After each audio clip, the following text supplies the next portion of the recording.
What's up guys, my name is Ace, and welcome back to another gun guide. This is a series where I go into great detail with all of the stats as well as some excellent attachment combinations for every gun in Call of Duty Vanguard. And in today's episode, we're going to be covering the brand new SMG that came with the mid-season 1 update, and this is the Welgun. And starting it off as always, let's have a look at our damage profile, which as you can see here, we actually get a 3-shot kill up close as long as one of our bullets hits the multiplier zone, which is actually pretty huge with this gun. It actually extends halfway up the thigh, and then it also goes all the way down to the elbow and then anywhere in the torso. So it's going to be a very consistent 3-shot kill in close quarter situations, and then beyond that, it'll be a 4-shot kill. As for headshots, they're not particularly useful on this gun, and that's primarily due to the fact that we deal so much damage to the torso already. But next up, let's get into our rate of fire, which is about 660 rounds per minute, and what this means for our time to kill potential is in the 3-shot kill range, it'll be 182 milliseconds, which is actually the fastest time to kill in the SMG category with no attachments equipped. So this gun right out of the box is pretty incredible. And then even in our 4-shot kill range, we have a reasonably competitive long-range time to kill of 273 milliseconds.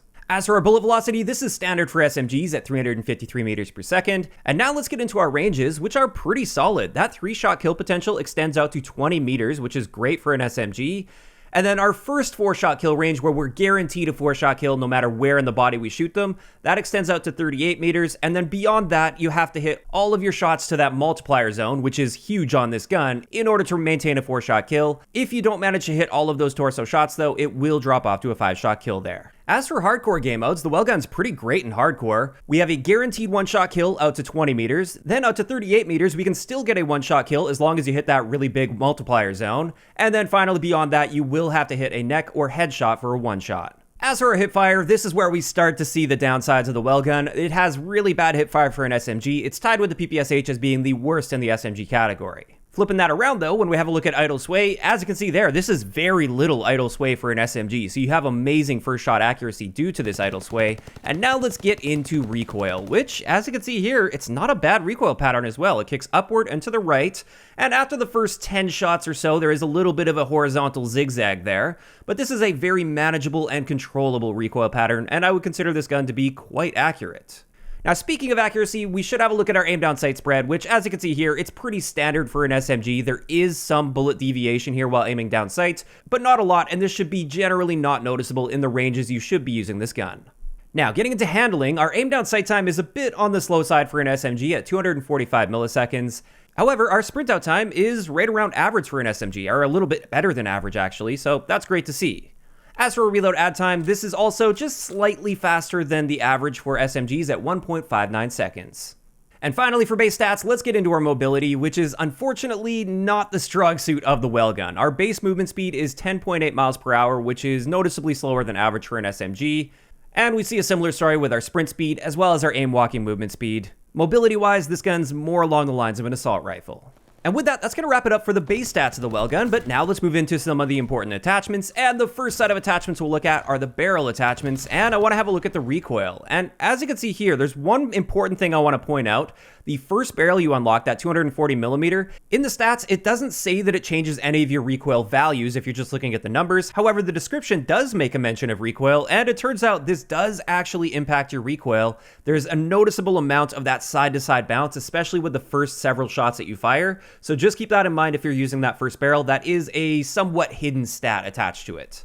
As for the second one, this one very noticeably increases our recoil. The third one very nicely tightens up our recoil. That's a very accurate gun. And then the fourth barrel, this one also adds recoil to the gun. As for how these barrels impact our ranges, as you can see there, most of them don't change our range values at all. The first one does increase our range, which is great. And the second one will improve our time to kill without adjusting our range values at all. And this is where I want to dive a little bit deeper into a couple of these barrels.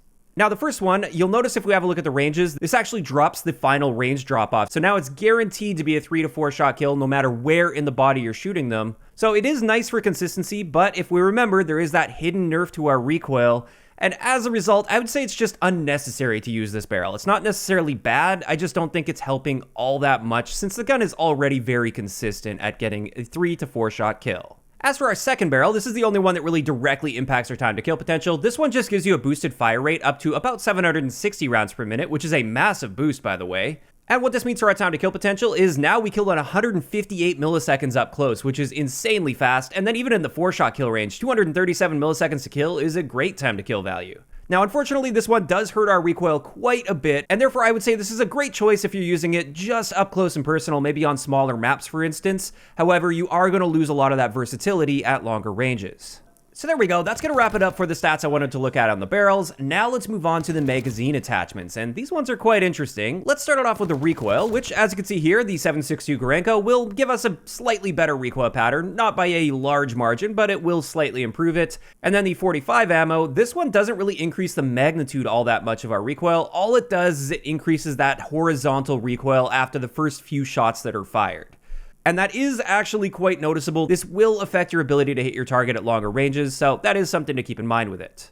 But after that, let's have a look at our range values, and we can see some interesting stuff going on here. With the 45 ammo, you now have a 3-shot kill potential at any range, whereas the 7.62 Gorenko, now it's going to be a 4-shot kill up close and a 5-shot kill at a distance. But let's dive a little bit deeper than that, and we'll once again start it off with the 45 ammo. With this, our rate of fire is dropped down to 600 rounds per minute, which is a noticeable decrease. However, like I said, it's now going to be a 3-shot kill at all ranges as long as you're hitting those torso shots. And this means we get a flat time to kill potential of 200 milliseconds, which is a little bit slower than the base gun up close, but the trade-off is you now gain that time to kill potential even at the longest ranges, which is incredible, especially for an SMG. And as a result, I'd say this is an amazing choice if you're going for a really versatile build that's not just designed for close quarter situations. As for the 7.62 Gorenko, this one reduces our damage, so now it's going to be a 4 to 5 shot kill. However, it does increase our rate of fire up to 705 rounds per minute, but our time to kill potential is just no longer great. Up close, it's 255 milliseconds, and at a distance, it's 340 milliseconds. And as a result, I would say the recoil benefits you gain from this are not even close to being worth that loss to our time to kill potential. So in my opinion, you should stay far away from the 7.62 Gorenko. And with that, it's finally time to move into some excellent attachment combinations for the Welgun. And honestly, this gun is really good even without any attachments equipped, and there are so many different ways you can run this, so I'm just going to share 2 with you guys. These are by no means the only viable ways to run this gun. But the first one I got for you guys is my versatile build. So with this one, some of the keys are the shrouded barrel, which is the one that massively improves our recoil, which, as we can see with this particular build right here, we've got a very tight recoil pattern. It's super accurate, even though we are also using the 45 ammo. Now, you'll notice I'm using the 20-round mags here. This is just so I don't harm my aim down sight time too much, because it is a little on the slow side here at 290 milliseconds. But if you don't mind that slower aim down sight time, you could go with the larger magazine capacity with the 45 ammo. Now, additionally on this, we've got that Frenzy Proficiency, which basically heals us immediately after getting a kill, which is great for multiple gunfights, one after another. And this is just an amazing all-around versatile sort of setup. It's not going to be the best SMG in super close quarter situations, but it will still hold its own just fine up close, and it's going to be one of the best SMGs for mid to longer ranges.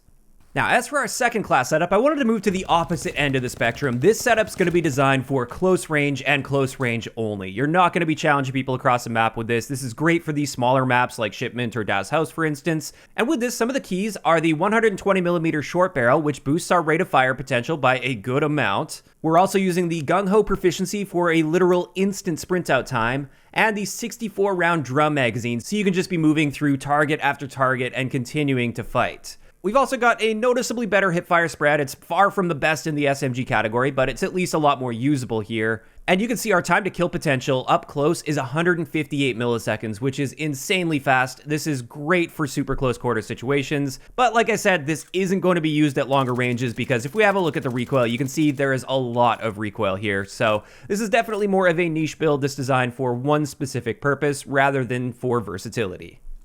And with that, that's going to wrap it up for today's gun guide on the brand new Welgun SMG in Call of Duty Vanguard. As for my thoughts on this gun, I think it's incredible. Right out of the box, it's got an insane time to kill potential, great accuracy for an SMG, and really the only things that kind of hold it back are its mobility, which is fine, as well as its aim down sight time. It's a bit on the slow side there.